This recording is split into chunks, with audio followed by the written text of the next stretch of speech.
I wanna have all night at the moon. I wanna have all night at the moon.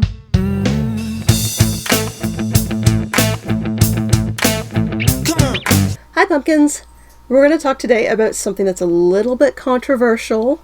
Content warnings if you are sensitive to talking about or seeing blood, or if you have issues being triggered by images or talk of self-harm. This is probably not the video for you. Do watch something else. Please do not watch this if you know you're going to be triggered and then get mad at me for getting triggered, because I did give you a heads up. That being said, today we are talking about blood magic. I'm not going to go into detail about the history or the purposes of blood magic. I could easily do a deep dive video, if not a book, on blood magic and the history of it. It's really an intense topic. However, I will say that there are some traditions that completely forbid it, and there are some traditions where it is as common as brushing your teeth.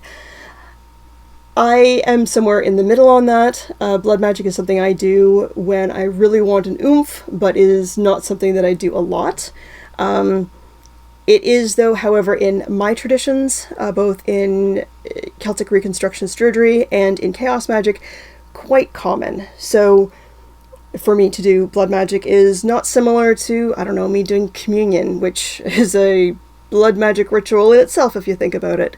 But anyway, I am going to be discussing how to safely do blood magic. I had thought about actually drawing the blood on camera, but then I thought that's going to be way too triggering for a lot of people, so we're just going to talk about it.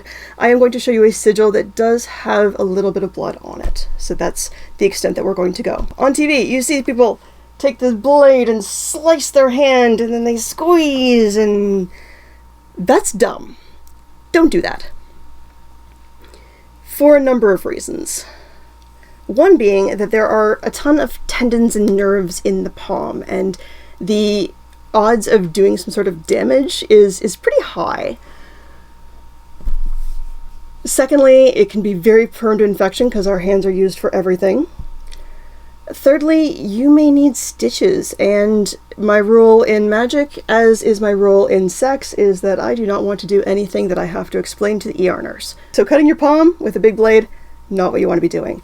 For the magic that I was doing, I'm working with an entity who I've worked with in the past, about 10 years ago, and it was something like I needed this to happen, I needed results, and I did the ritual and was asked to give a small amount of blood, and it was mind-blowingly spectacular. So I need a similar result, and so I called upon the entity again, and once again was asked to give blood. The reason why I get asked to do it isn't because of the symbolic nature of the blood, it is more about the sacrifice of giving it, because I'm afraid of needles. So for me to actually prick my skin and get blood is really, really hard for me. So that ends up being yeah, if you want this, it's a big deal, and that's what you got to do for me. So I did it, and I am expecting the results within the next 2 days, and I will make a video about the results then. Because there's already some cool stuff starting to happen with that. So, how you actually do it, and do it safely, again, I'm not going to do it on camera because, I don't want to, really gross people out. You need a diabetic lancet, thanks Pete, and you need a alcohol swab.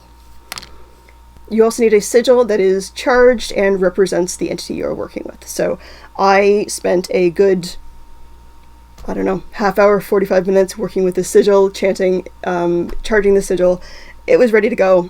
So I actually did the ritual yesterday morning, where I gave the blood offering. You may also want a cotton ball and a Band-Aid if you so choose. So, the area of your finger that you can use, and you can use the tip of your finger. There's a lot of nerves in there, so when you touch things, it's going to feel it. You're going to hurt more. Another reason you don't want to use the palm as well is that because there's not a lot of blood in there. It's not a really meaty part, it's pretty bony, but the end of your finger is actually what you want. So again, I'm not going to take the lid off of this. There's another one that I use that I've disposed of. But yeah, you take the lid off. There's a little white surface. You push, and you just need a drop. You don't need a ton of blood for this. Now the area that you want to use on your finger is the side right there by the fingernail. There's a little like fat deposit there. It's nice and meaty. You're not going to hit it on everything as you're doing your day-to-day stuff. So that's a good spot right there. And then you can squeeze for as much as or as little as you need. It's an area that you're not going to need stitches. Of course, you want to wash your hands before and after to make sure that you're extra clean. You want to sanitize the area before you even touch your lancet and take the lid off your lancet.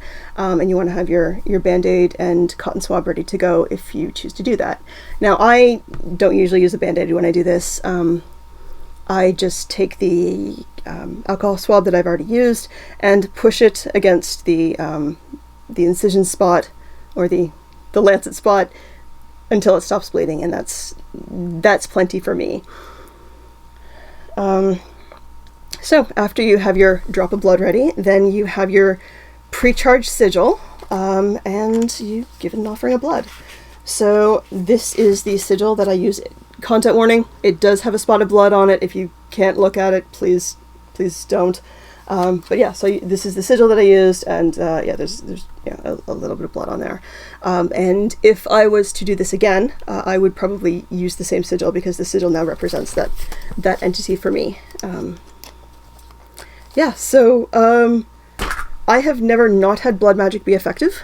It's pretty hardcore, but it's also good results. So if you really need something, it's not a bad way to do things. Sometimes on TV you see characters write with blood, and again they slice the palm open and they squeeze into an inkwell, and then they use like the old-fashioned pens, and then they write with that in their book. You can, but again, I'm going to say that you don't. So I have written with blood once. It coagulates very fast. So if you're using like an oil so if you're using like an inkwell, it's actually going to dry up and get all and start to solidify pretty fast, even if it gets all like gunky and stuff. So yeah, you probably would want to add an anticoagulant to the inkwell. I have also added a drop of blood to ink, like to actual drawing ink. I went to art school a million years ago, so I still have some of my old ink from that. And yeah, I've mixed up a little bit of that and a little bit of herb, and that can make a really nice magical ink. Of course, you want to make sure that it is labeled and stored correctly, that no one else is going to get into this, because there can be bloodborne illnesses, and we really want to keep everybody safe, including yourself. But what I did do once when I wrote with blood is I had a friend come over who was a nurse, and she actually found a vein in my hand. And again, I am a needle phobe, and she took a syringe of blood, and then right away I wrote with it. Because yeah, it does coagulate very fast, so you can't get a lot out of it before you run out, or before it's unusable. So that is a little bit about blood magic, safe ways to do blood magic, how to do blood magic. If you're not a believer in blood magic, that means that it's your tradition. That doesn't necessarily mean that it's my tradition or everyone else's tradition. And I think that there should be room for diversity in our practices. I had someone say to me once, "We don't do X." X being a very common magical practice that is supported in both of my traditions. And no, she doesn't do X. Just because I do X, and people who practice the same paths that I do X, that doesn't make us immoral or less valid or whatever. There's a lot of room for interpretation in a lot of things, and we need to stick to what we feel is best. And so if you think that blood magic is naughty and no one should ever touch it, then that's okay. You don't have to do that. But it is something that is a part of my traditions and is something that is very historically backed. So it is something that I do from time to time practice. Like I said, last time I did it was 10 years ago, and mind-blowingly spectacular results. So I'm hoping to get the same results this time. I will keep you posted. Until then, pumpkins, I hope that you have a fantastic day, and may you pray with a good fire. Bye, pumpkins.